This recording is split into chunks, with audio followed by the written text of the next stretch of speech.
Hey guys, this is Jake from that one team. This is pretty much part 2, and it's other stuff that you'll need for your AEG. So if you're thinking of buying an AEG, just listen up.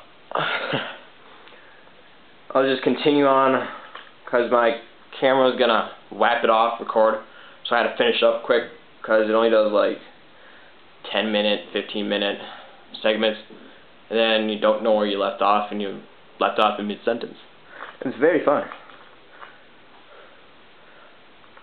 Then you just unscrew them. I don't really prefer the screws, but it seems the threading does not wear down that easy, so screws are good, I guess.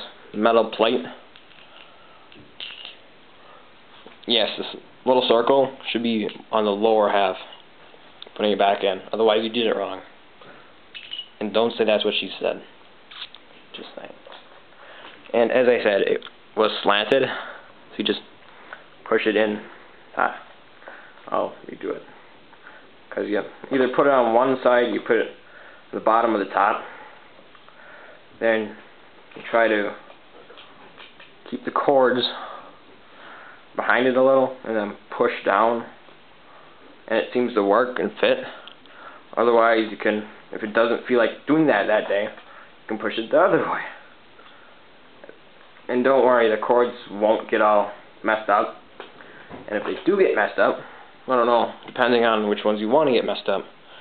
Because these like to pinch, or this will pinch.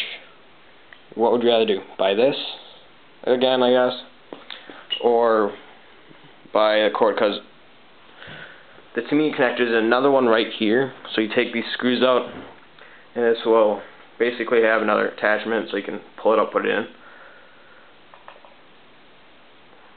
So, yeah, depending on whichever one. If one fails, which would you want, basically. And this is the fuse. It's a nasty fuse. It takes up so much space. And this is how much more space 400 mAh takes up. It's not that much, just about another quarter of a battery on each side. But it does have a longer wire. A much longer wire. So it takes up more space in the box. In the black from the other video, it was all taped down because I like keeping the boxes. Otherwise it'll be everywhere. It'll just not good. And now for all AEGs, this is what you'll need. You'll need a smart charger, depending on what you have. You'll just need a large one or the small one. They all come in the same box. It's just an attachment for it. And then there's another piece that comes in the box, which this is what the box looks like right now. It might change. So I've already seen like 3 different types. Luckily it's not at night, or I don't have this plugged in, because otherwise there'd be a blue line in the screen. I should do that, just take a picture of it one time. Blue line. Blinking means no battery, green means full, and then you don't have to take it off.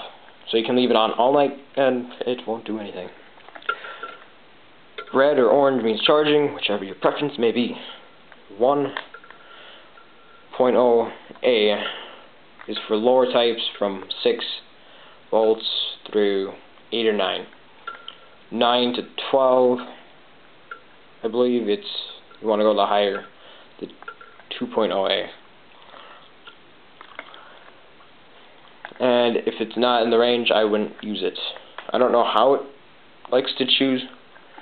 I've heard that if you have it on the lower one, it's a slow charge and that fast charge, which I guess would have worked, but I would just stay to the lower one to not wreck your battery, and keep the 8.4 volt instead of going up to the 9.6, which will wreck your motor, and it's already high torque.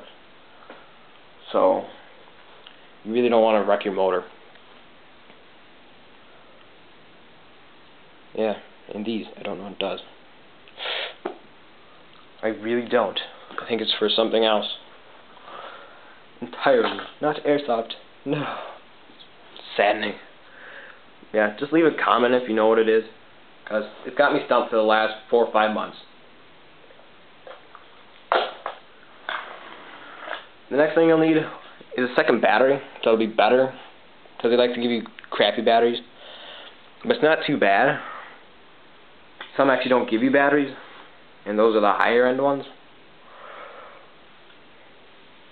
But, yeah. So buy another battery. If you don't have one, buy two. Because then you can use a smart charger when you're in battle. Use one.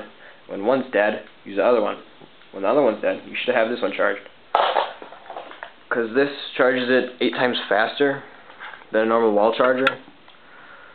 And more efficiently. And the way to hook this up, you just don't want to forget the little sensor on the end. You'll be like, what is this? And never use it again. You might actually cut it off. Don't do that. Well, take some electrical tape and tape it on. Just put a little piece, not all the way around, because that would be wasteful. And always keep it in the same spot, because I'm thinking it's just to be an accuracy. You want to do all the batteries, because it'll kick it off if it's too hot, I'm thinking. And then what every airsoft person needs, 2 mags. You might have heard that rattling around, because I kept on hitting it. Thanks. Just push that little wheel, BBs come up. The first 40 are just to be in here. If they'll ever come up. You'll never know. And then they'll all be up. This is just the first 40. And then you have to wind it up, which I'm not going to do it the whole time, but it will sound something like, well, you see how it has a different thing, but I'll have a louder, like, tunk. But you really have to listen to it, and it will really hurt your finger after a while. So once it gets there, it'll be, pink, and then you'll hear it. But I'm not even close. Sometimes your mind will trick you up, and when you accidentally let go of the spike, or, yeah, something, you might think it's there, but it's not. Because that automatically feeds 150 in. It's nice. Especially for night battles.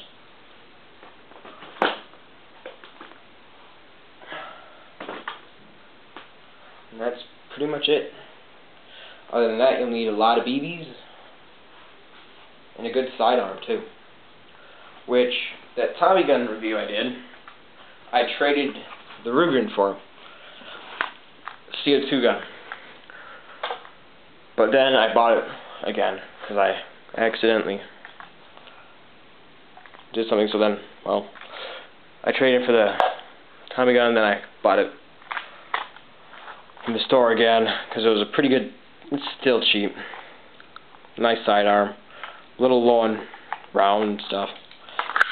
Don't use CO2 that much, but you should have more in the mag. Yeah, if you want to see that gun, just look at that review. I'm not going to get too heavy in the Ruger. And that should be everything. And if you didn't watch the AK one, I would. But I'm just going to say a few things that I already told people that watched the video, and like the slackers that didn't. Because .20 seamless BBs, you'd only want to use those in AEGs, not the .12s, because they have seams on them. And that means you have 2 halves stuck together, basically, and then there's a little crease in the middle, and it'll wreck the gearing if it gets jammed. And it's not too friendly to any type of AEG, even if it's metal. Not friendly at all. And that's about it. I was Jake from that one team.